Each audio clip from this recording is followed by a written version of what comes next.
Bueno, pues continuamos con nuestro capítulo 34, que son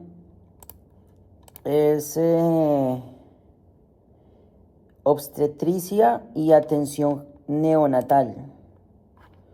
Obstetricia y atención neonatal.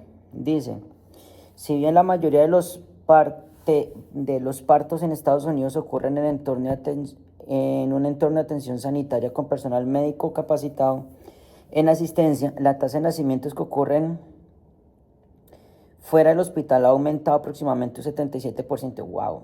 Desde el 2004. Los datos más recientes disponibles sugieren que aproximadamente 2 de cada 100 nacimientos ocurrirán fuera del entorno hospitalario. En 2017 hubo más de 60.000 nacimientos fuera del hospital, de los cuales un poco más de 38.000 tuvieron lugar en el hogar. Al responder a una emergencia obstetricia, el EMT se enfrenta a una decisión crítica, la cual es retrasar el traslado y asistir con el parto en el lugar de los hechos, o iniciar el traslado con la mínima demora y planificar el parto en el hospital.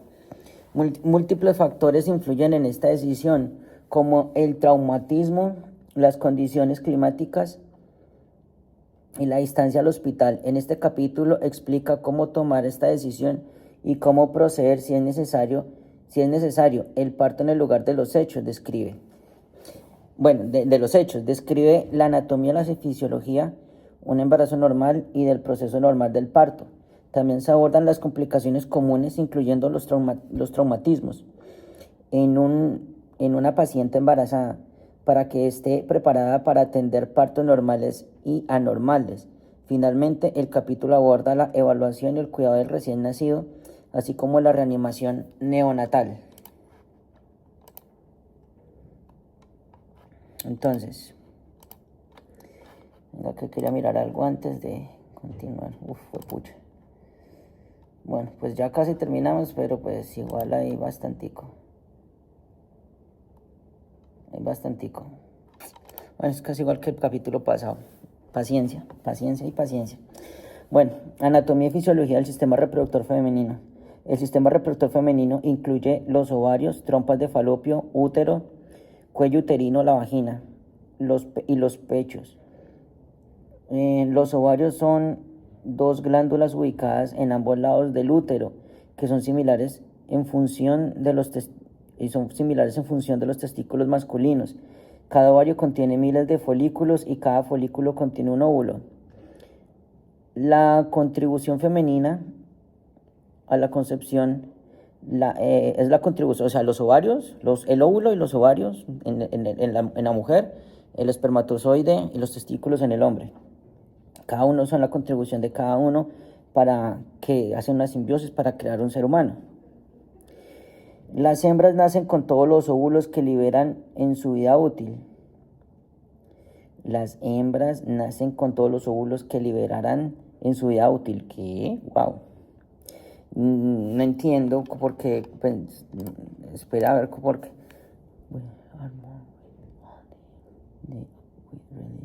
Sí, dice así pensé que estaba mal en inglés y sí dice así, ya pues. Durante la pubertad, el cuerpo femenino en proceso de maduración experimenta múltiples cambios físicos y hormonales que finalmente conducen a la menarquia. La menarquia es el primer ciclo menstrual o inicio del primer sangrado menstrual de las mujeres. Menarquia, acuérdese por menarquia,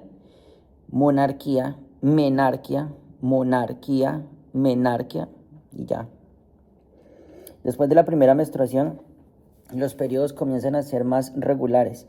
Finalmente se establece un ciclo regular con un promedio de duración y hay 28 días entre periodos menstruales. Durante un ciclo menstrual típico, un solo folículo de los 10 a 20 que intentan el proceso cada mes madura y libera un óvulo. ¡Wow! O sea, un folículo de los 10 a los 20 que intentan el proceso cada mes madura y libera un óvulo. los folículos restantes mueren y son reabsorbidos por el cuerpo. Los procesos que experimenta el folículo y la liberación del óvulo, que es la ovulación, son estimuladas por la liberación de sustancias específicas, de hormonas específicas en el cuerpo femenino. La ovulación ocurre aproximadamente 2 semanas antes de la menstruación. Ok. Y ese es el periodo para embarazar a la mujer. Porque eso fue lo que hicimos nosotros.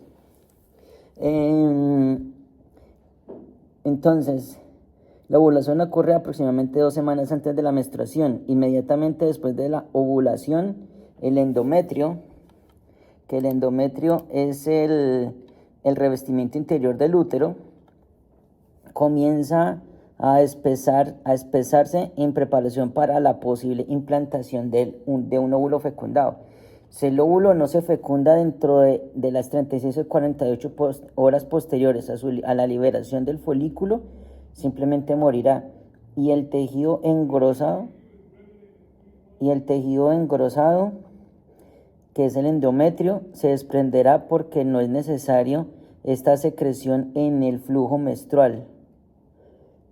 No es necesario. Esta secreción es el flujo menstrual que ocurre en el primer día del ciclo menstrual. ¿Cómo se dice el endometrio?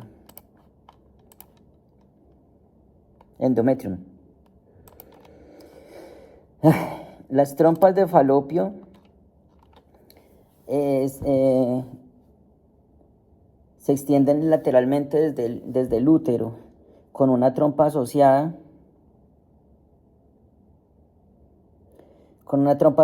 a cada ovario. Cuando un óvulo se libera del ovario, viaja a través de la trompa de falopio hasta el útero. La fecundación que ocurre cuando un espermatozoide se une a un óvulo. Generalmente ocurre cuando el óvulo está dentro de la trompa de falopio. El óvulo fecundado luego continúa hacia el útero, donde se produce la implantación. El óvulo fecundado se desarrolla en un embrión. ¿Y qué es un embrión? Es un ser humano chiquitico. La etapa inicial del desarrollo después de la fertilización del óvulo, las primeras 10 semanas. Sí, el embrión es un ser humano, o sea, no lo pongan de otra manera, que es que son células. No, ya es un ser humano. Eso que está ahí, todo ese conjunto de células ya está fecundadas, que fueron 2 células, el óvulo y el espermatozoide, uno fecundó al otro, y cuando ya se fecundó, se generó la vida y se empieza la multiplicación. Me extraña que no sepan cómo es el procedimiento celular. Y eso ya es un ser humano. Es un ser humano que se está formando, es eso. Yo soy un conjunto de células. Si tú estás viendo el video, tú eres un conjunto de células también. ¿Sí? Eso es un ser humano. Nosotros somos un conjunto de células. Miren, ¿sí? Átomos incluso.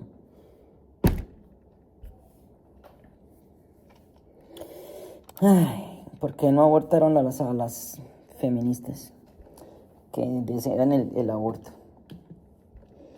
Gracias a Dios no está en mi decisión.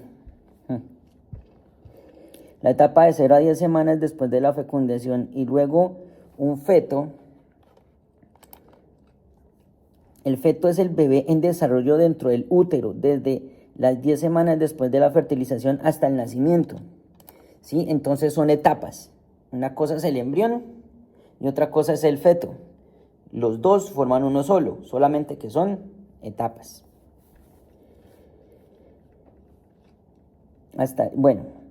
Y crece hasta el momento del parto, aproximadamente a los 9 meses, que son 40 semanas.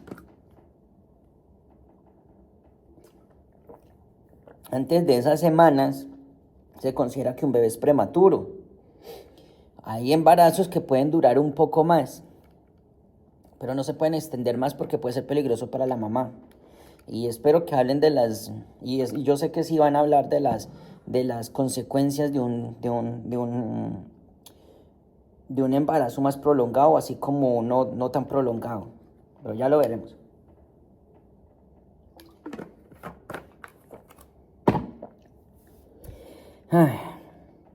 Entonces, el útero es un órgano muscular que encierra y protege el cerebro y protege al cerebro en desarrollo del feto durante el parto. Protege el cerebro, ok, del feto durante el parto. Produce contracciones y en la última instancia ayuda a empujar al feto a través del canal del parto. En inglés ese canal del parto se llama el birth canal, que en pocas palabras estamos hablando del conducto vaginal, ¿sí? ¿Y qué es? Nuevamente, es el conducto de la vagina y el cuello uterino, que en inglés se llama la cervix, ¿ok? El canal del parto se compone de la vagina y el tercio inferior o cuello del útero, llamado el cuello uterino, que ya sabemos que es la cervix en inglés.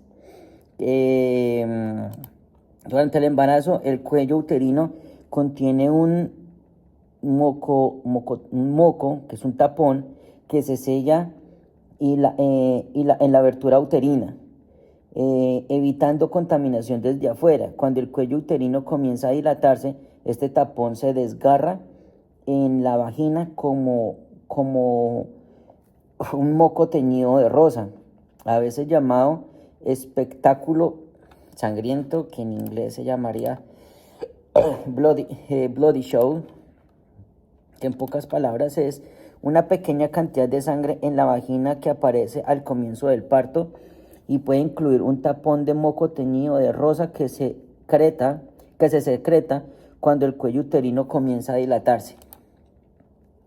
Esta pequeña cantidad de flujo sanguíneo lento a menudo señala el comienzo del parto. Bueno, y aquí hay una imagen. Por cierto, la placenta viene del papá, o sea, del varón, la placenta. Por si no lo sabían, se los dejo de dato.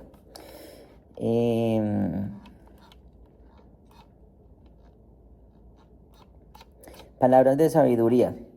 Documentación. En la documentación se debe incluir el último periodo menstrual, a menudo denominado FUM, que en inglés sería Last Menstrual Period, que en inglés sería LMP, Last Menstrual Period. Último periodo, no sé por qué dice FUM, pero es, nuevamente como los dije, en inglés las siglas es LMP. Ok. En la sección histórica clínica, la sección de historia clínica del historial clínico al paciente. La última menstruación se documenta como el primer día del último sangrado menstrual de la paciente. La documentación debe incluir el número promedio de días que la paciente experimenta sangrado y el número promedio de días entre el ciclo de cada ciclo para mujeres que han experimentado la menopausia. Y ya saben qué es la menopausia, pero lo vamos a decir. La menopausia es el cese de la menstruación, típicamente en la cuarta o quinta década de la vida, o sea, entre los 40 y los 50 años, la mujer ya pierde eso. Aunque hay mujeres que pueden quedar embarazadas. Yo conozco una personalmente que quedó embarazada a los 42, pero pues fue antes de la menopausia. Ya después de eso, pues obviamente creería yo que ya no va a quedar embarazada, pero pues bueno. Se debe registrar el mes y el año del último periodo menstrual conocido, si es posible, en particular cuando sea relevante para la queja principal, por ejemplo, sangrado vaginal y dolor abdominal. Eso ya nos puede dar una idea. Incluso en las jovencitas hay que preguntar sobre el último ciclo menstrual o si ha tenido relaciones sexuales y si es concordante con su último periodo menstrual, y con eso descartar que la muchacha esté embarazada. La vagina es la cavidad más externa del sistema reproductor femenino y forma la parte inferior del canal del parto. Mide aproximadamente de 3 a 5 pulgadas, que es de 8 a 12 centímetros de longitud, comenzando en el cuello uterino y terminando como en una apertura externa del cuerpo. La vagina completa el paso desde el útero al mundo exterior para el recién nacido. El área entre la vagina y el ano se llama perineo.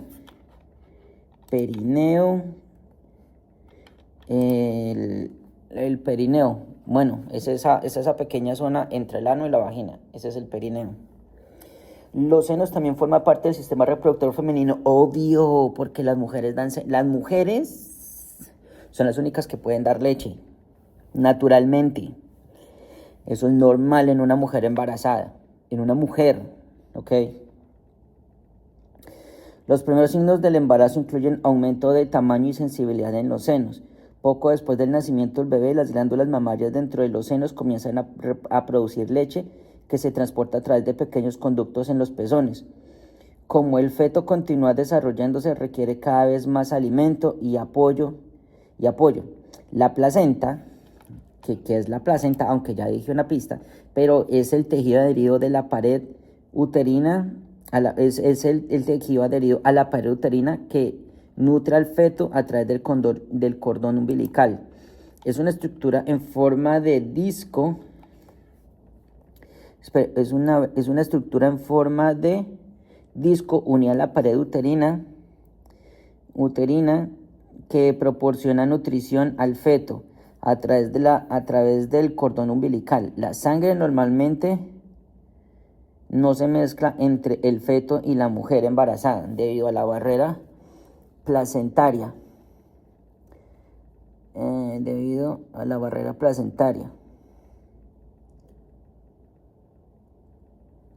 Esta barrera está formada por dos capas de células que mantienen la circulación de la mujer y el feto separados, pero permitiendo que los nutrientes, o sea, el oxígeno, residuos y dióxido de carbono, pasen entre el feto y la mujer. Muchos fármacos y toxinas también pueden atravesar esta barrera, por lo tanto, cualquier sustancia ingerida por una mujer embarazada tiene el potencial de afectar al feto. Después del parto del recién nacido, la placenta se separa del útero y se entrega. El cordón umbilical, que es la estructura que conecta a la mujer embarazada con el feto a través de la placenta, contiene dos arterias y una vena. Dice que conecta una mujer y el feto a través de la placenta por medio de la oxigenación, la nutrición y la eliminación de desechos dependen que esta conexión permanezca intacta. El cordón umbilical contiene dos arterias y una vena. El flujo de oxígeno a través de la circulación fetal se altera mientras el útero y las transiciones a la fisiología normal, a la normalidad, fisiología, minutos después del nacimiento. A través de la circulación fetal se altera mientras el útero y las transiciones de la fisiología normal se da en minutos después del nacimiento. La vena umbilical transporta sangre oxigenada desde la placenta hacia el corazón del feto, y las arterias umbilicales transportan la sangre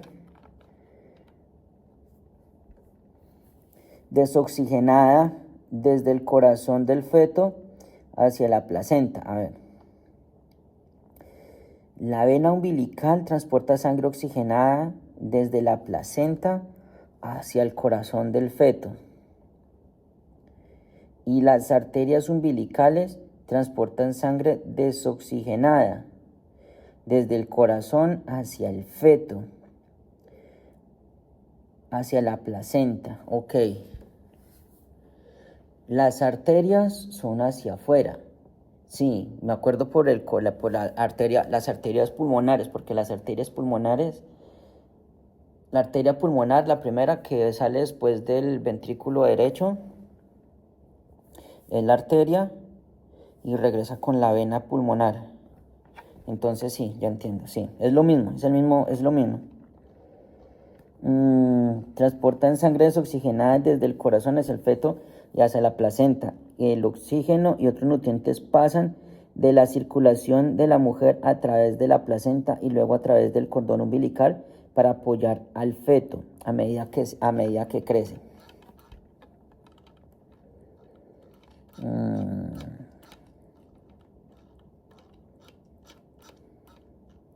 El feto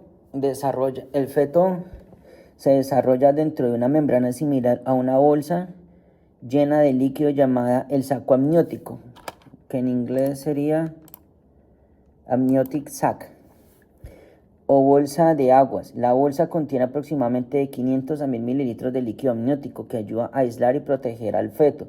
Cuando el saco se rompe, generalmente al comienzo del parto, se libera el líquido amniótico en un chorro. Es típico que la paciente diga que rompió aguas.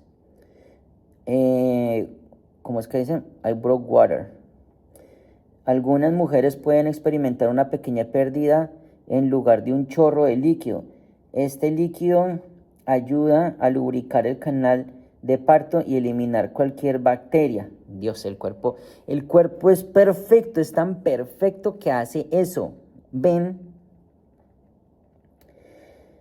Un embarazo se considera a término cuando alcanza las 39 semanas, pero no ha superado las 40 semanas y 6 días. Un embarazo que ha llegado a término se denomina gestación a término y dice que es un embarazo que ha llegado al término entre las 39 semanas y 40 semanas y 6 días. Más de eso, peligro. Ok, por acá me botó donde no era, me botó hasta el final solamente por ver el ¿qué decía? Pero bueno, no importa.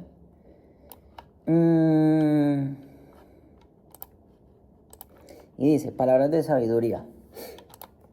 La fecha probable del parto es la fecha prevista según el primer día de la última menstruación de la embarazada. A ver, la fecha probable del parto es la fecha prevista según el primer día de la última menstruación de la embarazada. La fecha probable de parto es la fecha prevista según el primer día de la última menstruación de la embarazada, el primer día de la última menstruación. O sea que si la mujer tiene la menstruación el primero de ese mes, desde ese día se empieza a contar. Ok.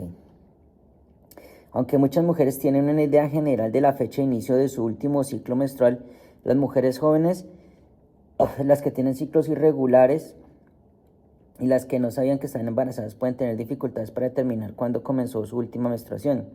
Además, algunas mujeres calculan su fecha probable de parto basándose en las semanas transcurridas desde la concepción en lugar de la fecha de su última menstruación.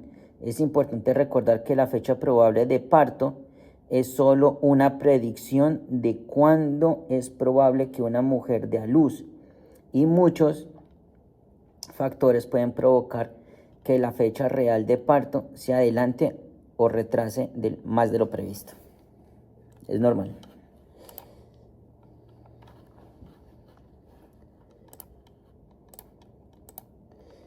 Cambios normales en el embarazo.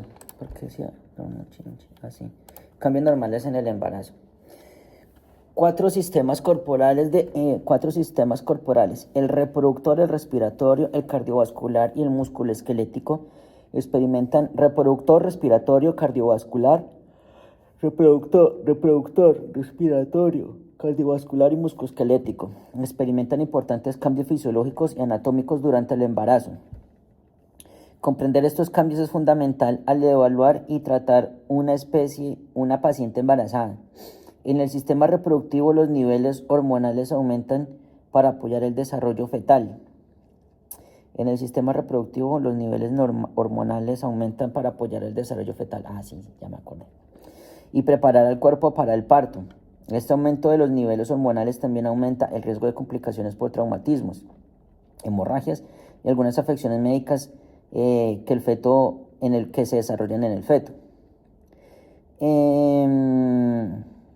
El útero crece, estirándose para acomodar un embarazo al término feto. Como el tamaño del útero aumenta, también lo hace la cantidad de líquido que contiene. Estos factores eventualmente resultan en desplazamiento del útero fuera de su posición, bien protegida dentro del área pélvica, y puede exponerlo a lesiones. Para la semana 20 del embarazo, la parte superior del útero está a la altura del ombligo. Wow. A la semana número 20.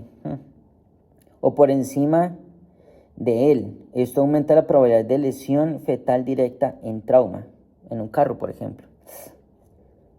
En el segundo trimestre del embarazo, el rápido crecimiento del útero conduce a cambios en el sistema respiratorio. Como el útero crece, empuja hacia arriba el diafragma, desplazándolo de su posición normal y provocando una reducción del volumen corriente.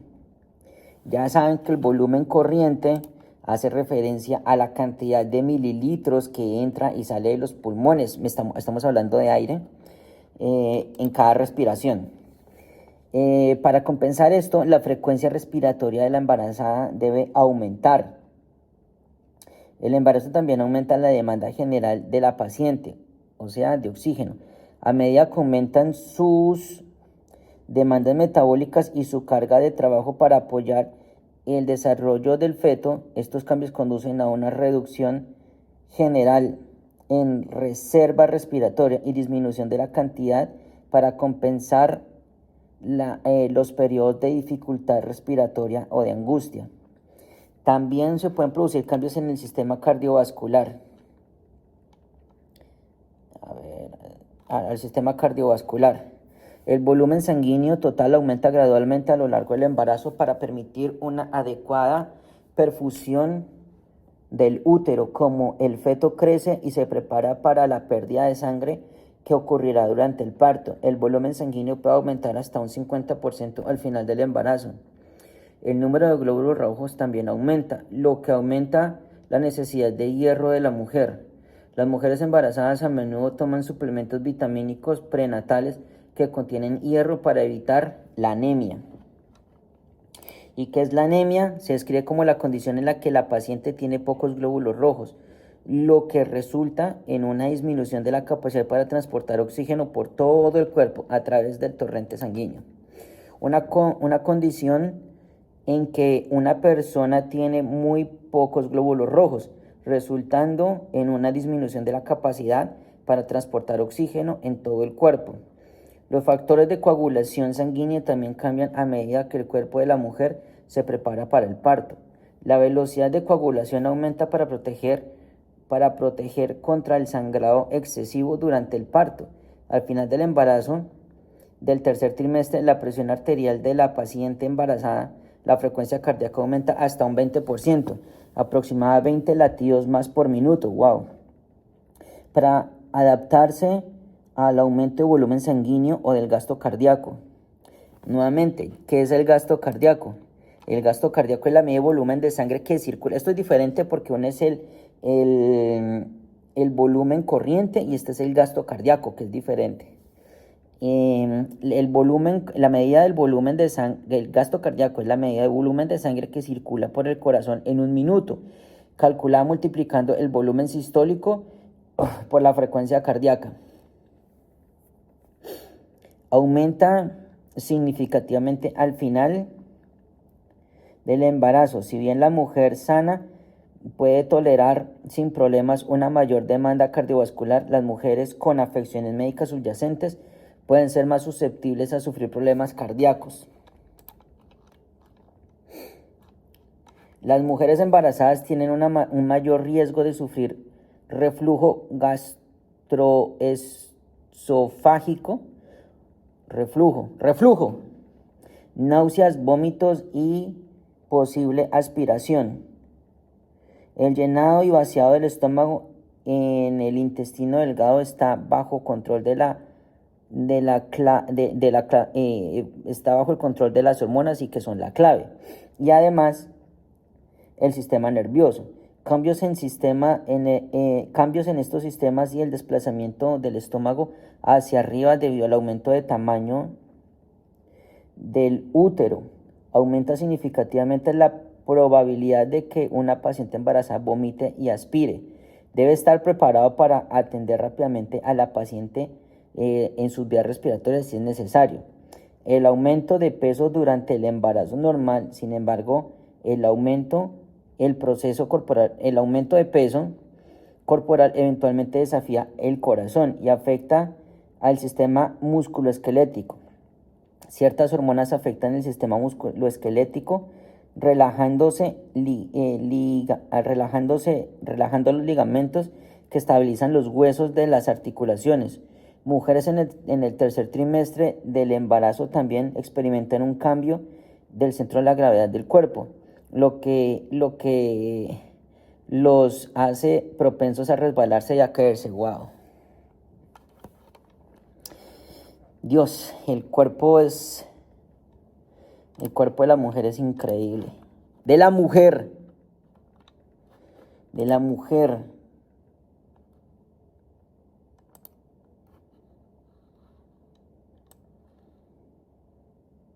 Y vamos a señalar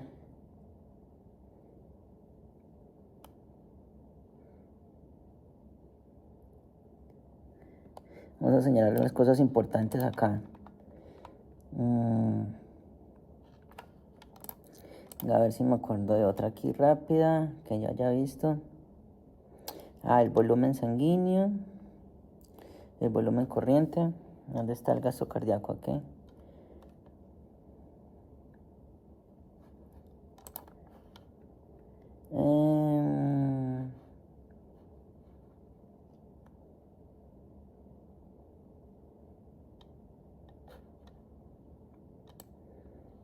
Todo esto hay que tenerlo presente.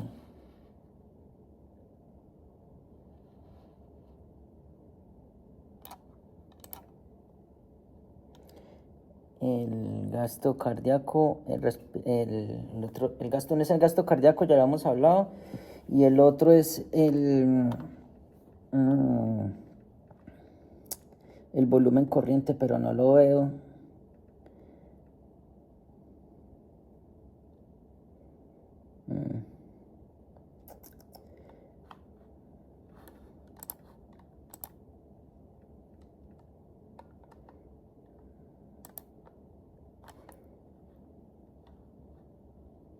Ya lo encontré. Como...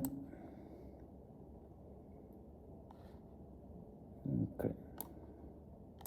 Es que hay que señalar todo esto porque en algún momento, cuando yo lo que planeo hacer es pasar todas estas cosas a un libro, en el libro señalarlas y tenerlas presentes para hacerlas después, mejores videos, no tan cortos.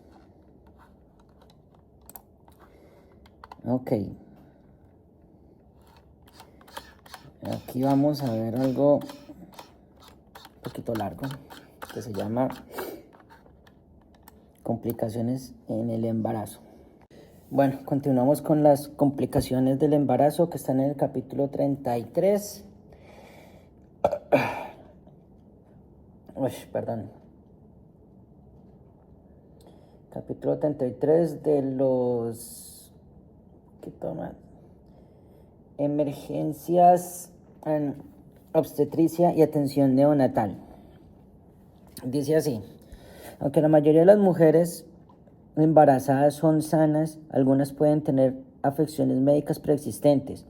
Cuando conciben o enfermarse durante el embarazo, cuando conciben o enfrentarse durante el embarazo.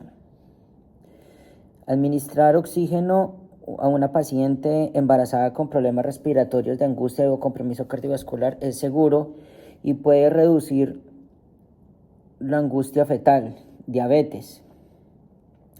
La diabetes se desarrolla en aproximadamente el 6% de las mujeres embarazadas durante la segunda mitad de su embarazo. Esta condición llamada diabetes gestacional, eso ya lo hemos visto, pero bueno. Diabetes se desarrolla durante el embarazo en mujeres que no tenían diabetes antes del embarazo. Eso es diferente de la diabetes tipo 1 y tipo 2. La diabetes gestacional generalmente son a las mujeres embarazadas y solamente durante el periodo del embarazo. Es muy diferente a los otros tipos de diabetes tipo 1 y diabetes tipo 2, ¿ok? Se resuelven en la mayoría de las mujeres después del parto. El tratamiento de una mujer embarazada con diabetes es el mismo que el de cualquier paciente con diabetes. Una mujer embarazada puede controlar su presión arterial los niveles de glucosa con dieta y ejercicio o toman medicamento. En algunos casos, la mujer tendrá que controlar su condición con inyecciones de insulina.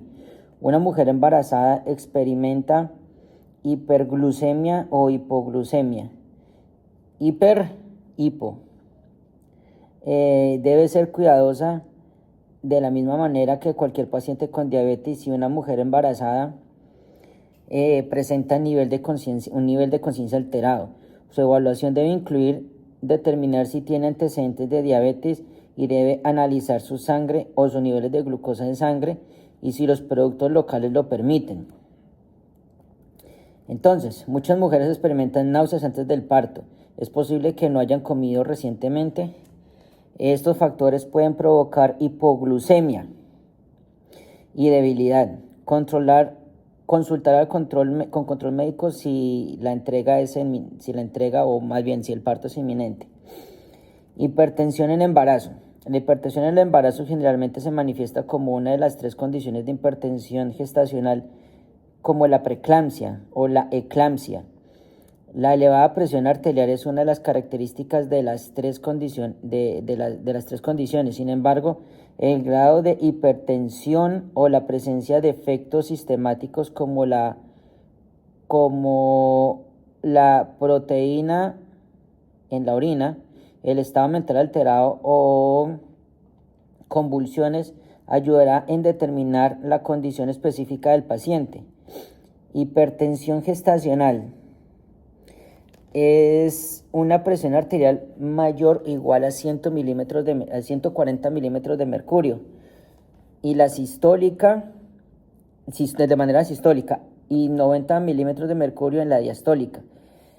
En una mujer embarazada en que no se ha diagnosticado previamente hipertensión.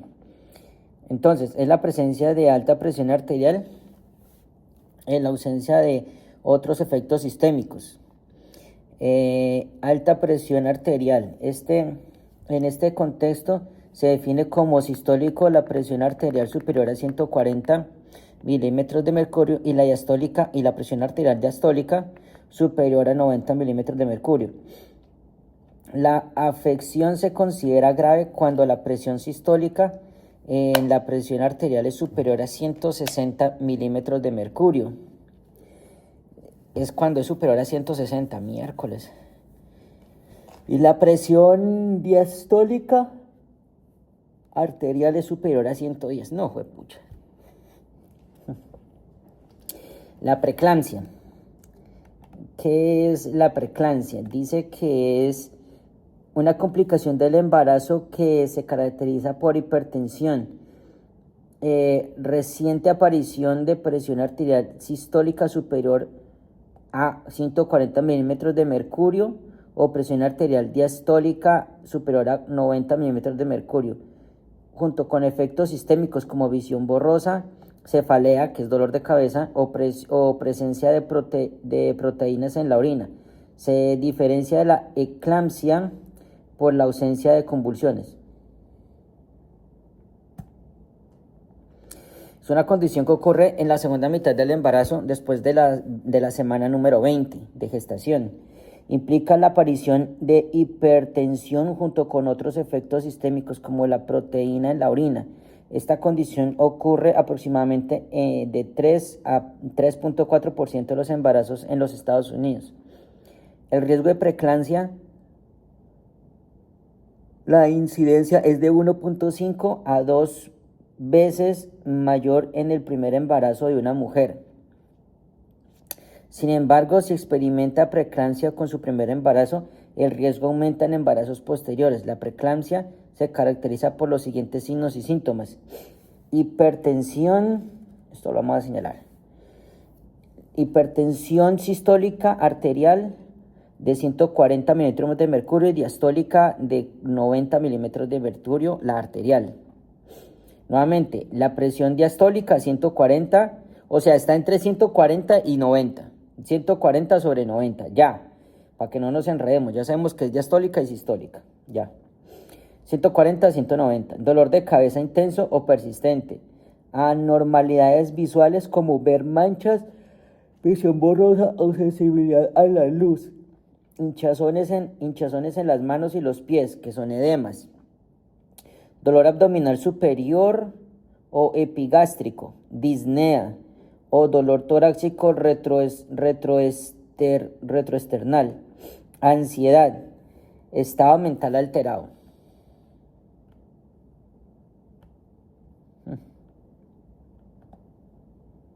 Wow. Listo, señalado. Entonces,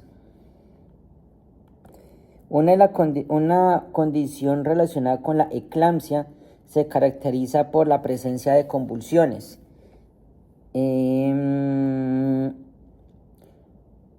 La eclampsia es... La eclampsia es una complicación del embarazo que se caracteriza por hipertensión de reciente aparición, presión arterial sistólica superior a 140 o presión arterial diastólica superior a 90, con convulsiones y efectos sistémicos previos como visión borrosa, cefalea y presencia de proteínas en la orina. Se diferencia de la preeclampsia por la presencia de convulsiones. Se caracteriza por la presencia de convulsiones, o sea, ya, si tienes convulsiones y los otros síntomas, eclampsia. Para tratar a un paciente con convulsiones causadas por eclampsia, coloque a la paciente sobre su lado izquierdo. Mantenga las vías respiratorias y administre suplemento de oxígeno. Si se producen vómitos, succione las vías respiratorias. Proporcione transporte rápido para una paciente embarazada que presenta convulsiones. Solicite un soporte vital avanzado, ILS, y para que lo pueda interceptar por el camino, si es que está disponible. Transporte al paciente sobre su lado izquierdo. También pueden prevenir el síndrome de hipertensivo supino. Sí, eso sí no lo escucho. Es presión arterial, síndrome hipotensivo. Ya sabemos que hipotensivo es hacia abajo. Presión arterial baja resultante de la compresión de la vena cava inferior por el peso del útero gestante cuando la mujer está en decúbito supino. Decúbito supino, o sea, acostada boca arriba y de lado, o de lado. Decúbito hace referencia siempre hacia el cúbito, no se les olvide. Porque en inglés, supine. Bueno, aquí dice literalmente supine, o sea que es boca arriba. Esta condición es causada por la compresión de la vena cava inferior, por el embarazo, sobre el útero cuando el paciente está en posición supina, reduciendo la cantidad de sangre que regresa al corazón, y se produce una hipotensión. Presión arterial baja puede resultar en esta comprensión. Cualquier paciente durante el tercer trimestre del embarazo, la madre debe estar siempre al menos ligeramente inclinada hacia el lado izquierdo durante el transporte, excepto durante el parto. Inteligencia callejera. Diferenciando entre hipertensión gestional, preeclampsia y la eclampsia, puede ser difícil, pero la buena forma de decisiones clínicas o pensamiento clínico puede ser útil. Entonces, puede ser útil pensar que las afecciones como si existieran a lo largo de un espectro continuo del mismo proceso patológico. Por ejemplo, si está transportando un paciente o una paciente embarazada con una presión arterial de 148/96 milímetros de mercurio, ya sospeche, van a ver qué dice. Para mí yo diría que sospecho de preeclampsia, pero no hay otros signos ni síntomas presentes. Entonces, si no hay signos y síntomas presentes, eso es síndrome, ¿cómo es que se llama? Hipertensión gestional, para mí. Vamos a ver qué dice. Pero no hay signos o síntomas presentes en su examen inicial. La condición del paciente sugiere hipertensión gestacional. Durante la valoración la paciente le informa que tiene visión borrosa, dolor de cabeza intenso y dolor abdominal. Su condición ha empeorado y progresado de hipertensión gestacional en preeclampsia. A medida que entras en la ambulancia, en la sala de espera, el hospital, la paciente comienza a experimentar convulsiones activas. Su condición es eclampsia, porque la convulsión, la actividad está presente. Este ejemplo subraya la importancia de reevaluar continuamente al paciente, escucharlo y comunicar los cambios en el estado del paciente al personal del hospital. Sangría. El sangrado vaginal durante el embarazo puede ser resultado de una serie de afecciones. El tiempo, la evaluación del sangrado junto a la presencia y localización del dolor puede ayudar a identificar la condición del paciente, la condición de la paciente. Bueno, dice así que es la localización, identificar la condición del paciente. Bueno, pues ya sabemos que hablamos pues, en general. Entonces, afecciones que pueden causar sangrado vaginal. Bueno, sí, de la paciente, pues. Bueno, de hecho es que estamos hablando de cuidado prenatal, todo eso. Pues. Las únicas que se pueden embarazar son las mujeres, son las únicas, ¿ok? Las mujeres son las únicas que se pueden embarazar, los hombres no pueden, así se operen lo que sea, no pueden, físicamente no pueden, es imposible. O sea, como lo quieran llamar, en mi caso, Dios por eso nos hizo hombre y mujer. Y si no lo quieren meter a Dios en este cuento, entonces por esa razón la naturaleza los hizo hombres y mujeres. ¿Ok? Por esa sencilla razón. Entonces, pueden haber sangrados. ¿Por qué? Por 3 condiciones. Puede ser por un embarazo ectópico, por un abruptio placenta, la placenta previa. Venga, porque no me acuerdo literalmente qué es esta parte. No quiero que quede bien definido.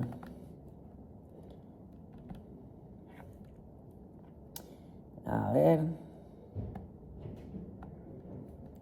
Abruptio.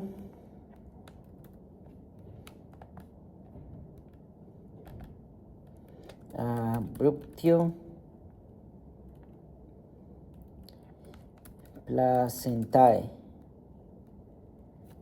Desprendimiento prematuro de la placenta. Miércoles. Placenta previa. Vamos a ver.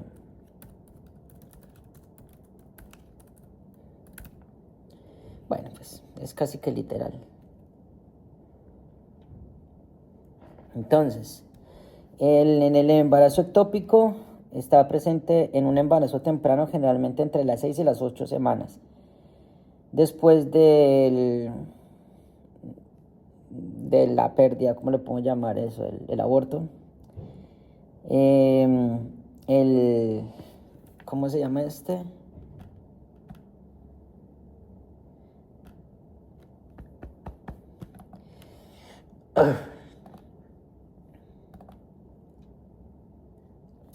El desprendimiento prematuro de la placenta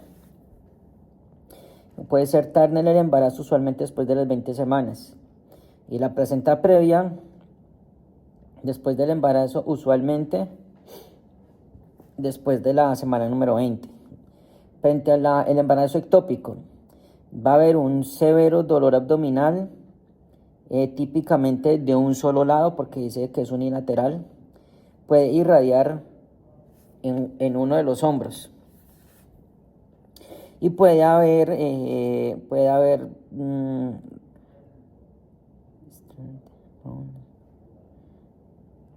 sangre, dice que puede haber sangre café e incluso también roja brillante. En el caso de la desprendimiento prematuro de la placenta, dice que es un dolor abdominal bajo y en la parte trasera de la espalda, y puede ser asociado con contracciones. Entonces, puede haber un sangrado moderado vaginal y la mayoría puede ser un sangrado interno. En la placenta previa, pues relativamente hay dolor, dice así, pero el sangrado puede estar presente, puede ser un sangrado moderado, así como puede ser una emergencia, una amenaza para la vida. Entonces, un embarazo ectópico es cuando un embrión se desarrolla fuera del útero. La mayoría de las veces es en la trompa de falopio. Un paciente con un embarazo ectópico puede presentar signos de sangrado interno. Cuando se rompe la trompa de falopio, se estima que los embarazos ectópicos representan aproximadamente el 1.5% de los embarazos notificados de Estados Unidos. La aparición repentina de dolor abdominal intenso y sangrado vaginal se debe considerar el primer trimestre del embarazo ectópico, hasta que se demuestre lo contrario. También es importante considerar la disponibilidad de un embarazo ectópico en una mujer que ha perdido un ciclo menstrual y refiere dolor repentino, intenso o generalmente unilateral en la parte inferior del abdomen. Una historial de enfermedad inflamatoria pélvica, ligadura de trompas o embarazos ectópicos previos deben aumentar su sospecha de un posible embarazo ectópico, y un sangrado vaginal en el embarazo temprano también puede ser un signo de un aborto espontáneo, que se discutirá en detalle en la siguiente sección.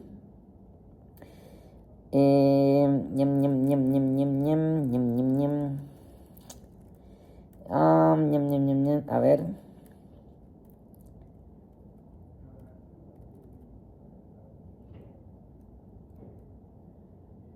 Y nos dice también nuevamente que el embarazo ectópico,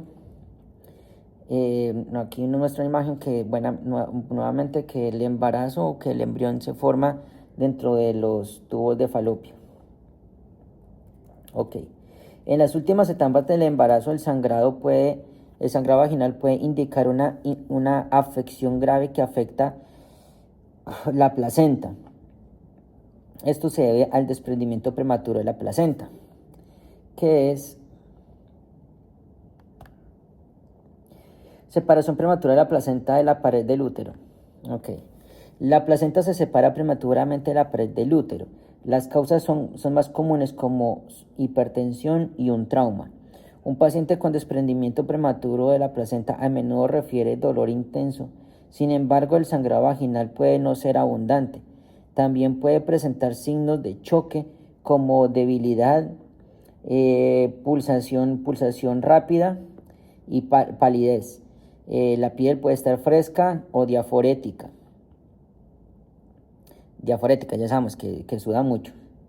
En la placenta previa,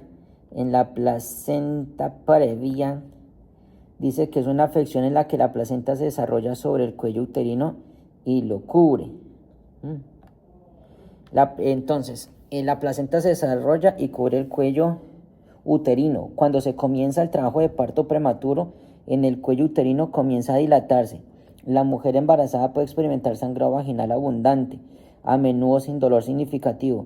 Ambos desprendimientos prematuros de la placenta y placenta previa son afecciones potencialmente mortales y requieren un transporte rápido e inmediato.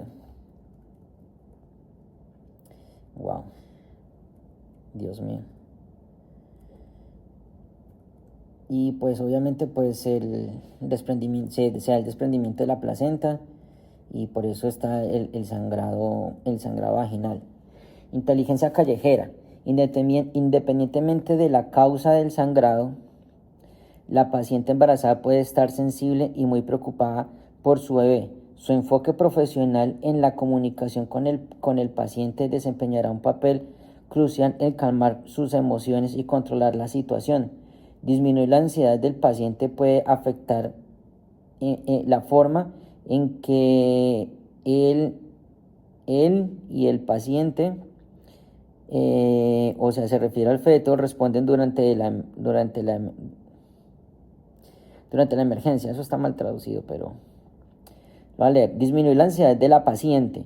Puede afectar la forma en que la paciente y el bebé pueden responder durante esta emergencia.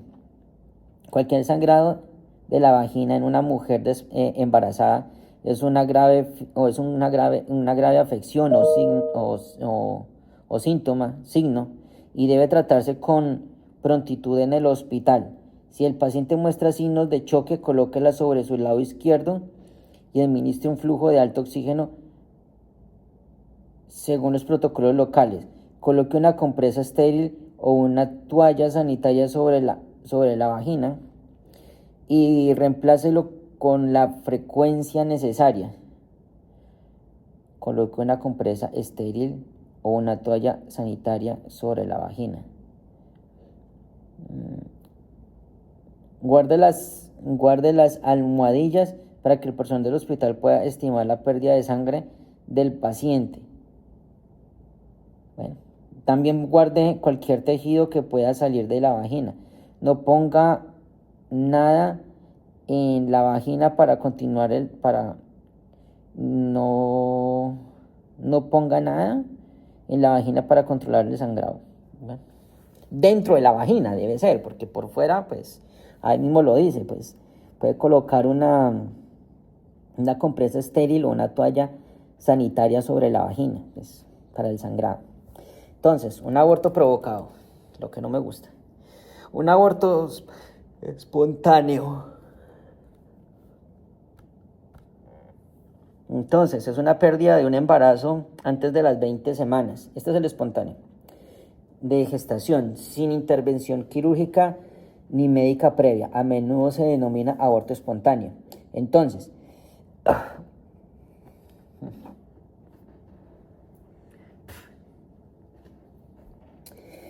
es la pérdida de un embarazo antes de las 20 semanas de gestación, sin ninguna intervención quirúrgica. A medida previa, el término se usa a menudo indistintamente con aborto espontáneo. El aborto espontáneo se asocia frecuentemente con cólicos abdominales y sangrado vaginal, aunque los traumatismos, el consumo de drogas, las afecciones médicas subyacentes y ciertas enfermedades de transmisión sexual pueden aumentar el riesgo de experimentar un aborto espontáneo. La causa directa a menudo es desconocida. Un aborto inducido.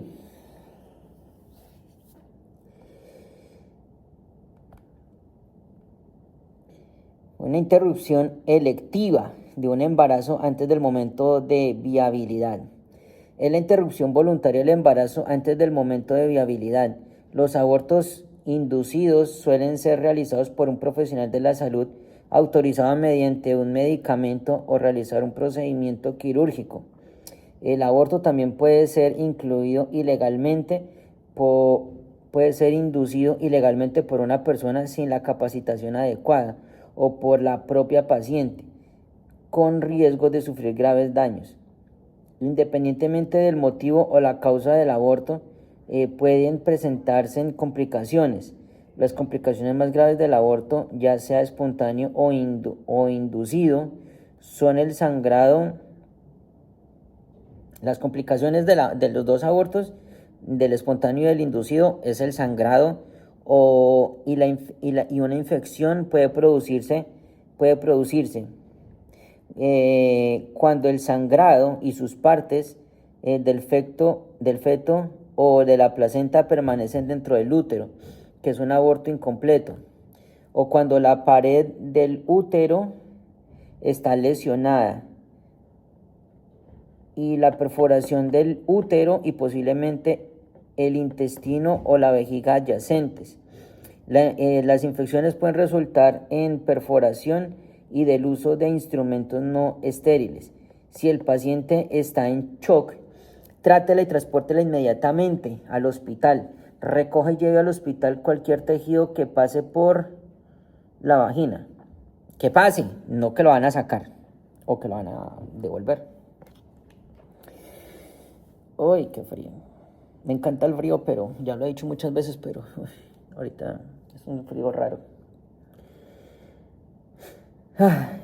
En casos raros puede ocurrir un sangrado masivo y causar problemas graves, como el choque hipovolémico.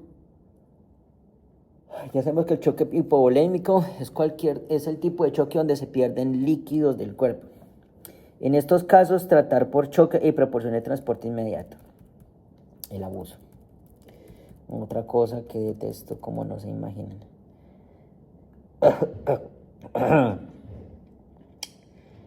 La violencia de pareja a menudo comienza o empeora durante el embarazo. El abuso durante el embarazo aumenta la probabilidad del aborto espontáneo, parto prematuro y bajo peso al nacer. La mujer corre riesgo de sangrado, infección y ruptura uterina. Un enfoque tranquilo y profesional es especialmente importante si sospecha que su paciente ha sido maltratada. Preste atención al entorno para detectar cualquier signo de maltrato. Pilas. Casi que ustedes también son unos investigadores. Su atención a los detalles será útil en su documentación y en informar a los médicos y al personal que atenderá al paciente en el hospital. Las pacientes embarazadas que sufren abuso pueden ser reacias a explicar cómo ocurrieron sus lesiones. Si es posible, hable con un paciente en un área privada, lejos del posible abusador. Sospeche de abuso cuando la historia de cómo ocurrió una lesión no tenga sentido. Una paciente embarazada que ha sufrido abuso estará preocupada por su bebé. La mejor manera de cuidar al feto es tratar a la mujer embarazada. Tranquilice a la paciente mientras le proporciona tratamiento. Apoya a la paciente en las vías respiratorias, la respiración y la circulación, o sea, ABC. Controle cualquier sangrado, estabilice las lesiones en las extremidades, trate el choque y mantenerla caliente. Abuso de sustancias. En general, el abuso de drogas por parte de mujeres embarazadas y la hospitalización de recién nacidos que necesitan atención al medicamento intrauterino están en exposición, y en aumento en Estados Unidos. Se ha reportado el uso de sustancias ilícitas hasta el 3.6% de las mujeres embarazadas. La incidencia del consumo de sustancias ilícitas fue la más alta en mujeres embarazadas de 17 años o menos.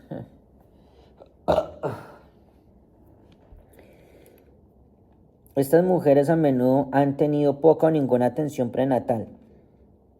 Los efectos de la adicción al feto pueden incluir prematuridad, bajo peso al nacer y problemas respiratorios graves. Depresión, algunos de estos bebés morirán. Síndrome de alcoholismo fetal, Dios mío. Es una condición causada por el consumo de alcohol por una mujer embarazada, caracterizada por problemas de crecimiento y físicos, retraso mental y una variedad de anomalías congénitas en su hijo. Es una condición observada en bebés nacidos de mujeres que han abusado del alcohol. Palabras de sabiduría. A las 20 semanas de gestación, la parte superior del útero ha crecido hasta el nivel del ombligo, a las 20. O sea, casi como a la mitad del embarazo, que vendría siendo como a los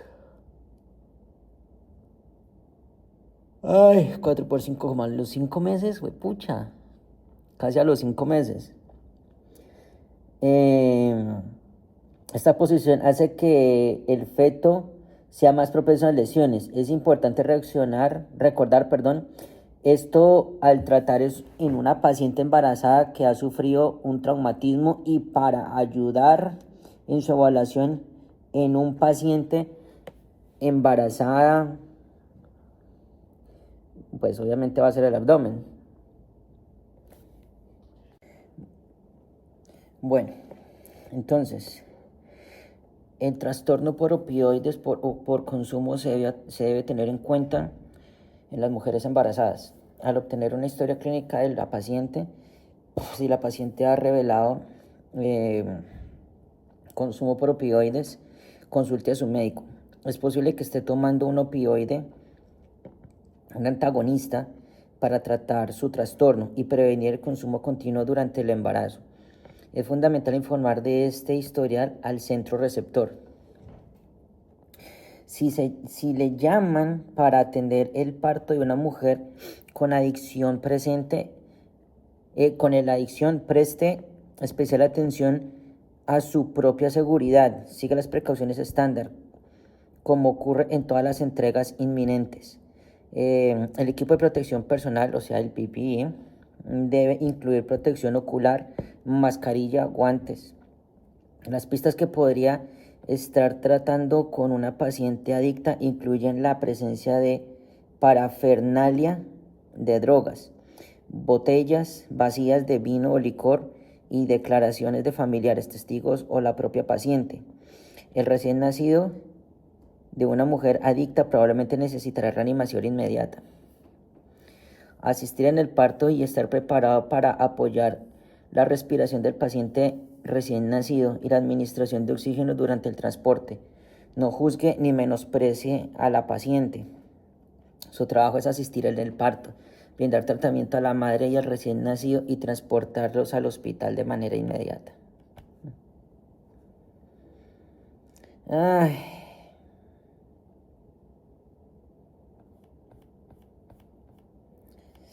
Esto es muy difícil, precisamente por esa razón. Bueno.